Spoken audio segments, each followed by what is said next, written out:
mu gihe ibiciro vy'ibiribwa n'ibindi vy'ibanze bibandanya kuduga ku muvuduko uri hejuru mu gihugu c'u Rwanda, abarimu bagwiriyemwo abigisha mu mashure atangura bahangayikishijwe no kudashobora kwishura ivyankenerwa bibafasha kubaho mu buzima bwabo bwa misi yose. Basaba leta kugira ico ikora kugira ngo ibafashe guhangana n'iduga ridasanzwe ry'ibiciro. Umenyesha makuru wacu Temistocle Mutijima yaganiriye na bamwe muri abo bigisha maze adutegurira ino nkuru.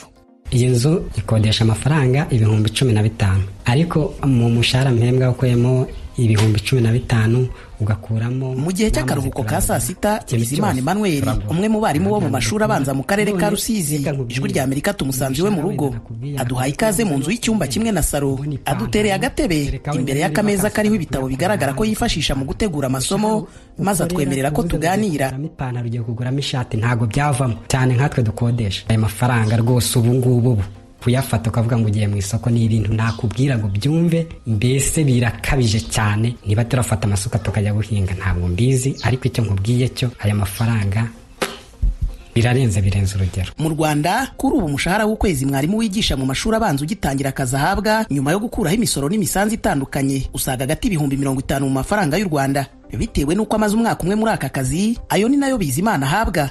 Muri iki gihe ibiciro bikomeza gutumbagira, ariko akavuga ko uyu mushahara utakibasha no kugura bike mu by'ibanze we n'umugore n'umwana umwe bakenera mu rugo. Yewe n'igikoma duha umwana akenshi nta n'isukari birimo, kuko urabona ahantu isukari igeze. Twayiguraga amafaranga 1,000, none ubu ngubu karitsiye ndimo uyibona kuri 2,500. Ubwo bivuze ngo twabaye tuyihagaritse, no kugenda nyine niba ari ibiyiko 2 uguze ugashyira mu cy'umwana, wowe icyo uranywa nyine ukakinyweraho cyangwa ukanakihorera, kuko urebye aho ibintu bigeze birenze ukwemera.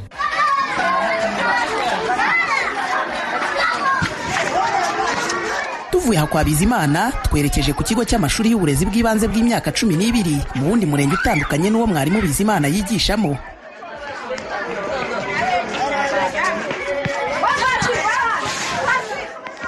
Aha Ijwi rya Amerika hasanze undi mwarimu wemeye kutuganiriza, ariko adusabye kudatangaza imyirondoro ye, turabimwemerera.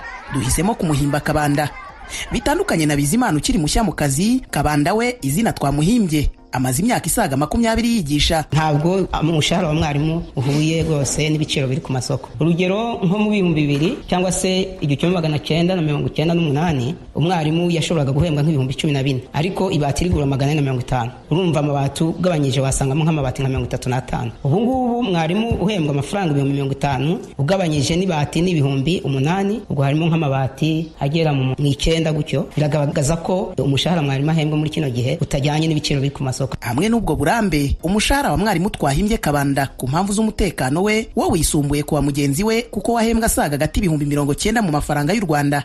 Icyakora nawe ubuzima imuhira ntibumworoheye. Mu gihe abana bamaze iminsi 3 batangiye amasomo y'igihembwe cya gatatu, uwe wiga acumbikirwa mu ishuri rya leta na n'ubu aracyari mu rugo ku mpamvu zo kubura mikoro. Ntaragenda kwiga, ariko kugeza na n'ubu ndi kwibaza ko byagenda bikanyobera. Ubwo nuko nguko bimeze, kandi urumva niba ngiye ndashaka kubona ubuzima bwo kurira umwana ni ikibazo nyine gikomeye cyane. Urumva ko psychologically nanjye uretse morali yindi umuntu aba ashobora kugira, urumva bigira impact mu mutwe, hari ikintu biba bigabanyijeho kuri morali. Kugira ngo abashe kubona aho gutuza umuryango, ku nguzanyo 3 zishobora gutangwa na Mwarimu Sako, banki y'abarimu bo mu Rwanda, uyu mwarimu twahimbye Kabanda afitemo 2 yishyura buri kwezi, ku buryo arenga 1/2 cy'umushahara we asigara muri banki. Ni ubuzima asangiye na benshi muri bagenzi be bahuje umwuga, ku buryo hari n'abo kwezi gushira bagacyura mu rugo amafaranga atageze ku 5,000 y'u Rwanda kubera kwishyura inguzanyo. Niba ufite inguzanyo 2, ufite avance salaire ukagira ingoboka, icyo gihe ukanasaba kenze, ushobora gusanga umwarimu uhembwa amafaranga 50,000 na bingahe akahembwa nk'ibihumbi 5, 2, akaba ari umushahara ategereje ku kwezi. Icyo ngicyo kiriho. Aba barezi bombi bagasaba ko hamwe n'irizamuka rikabije ry'ibiciro hakwiye gutekerezwa uburyo umushahara wa mwarimu wahuzwa n'aho ibihe bigeze.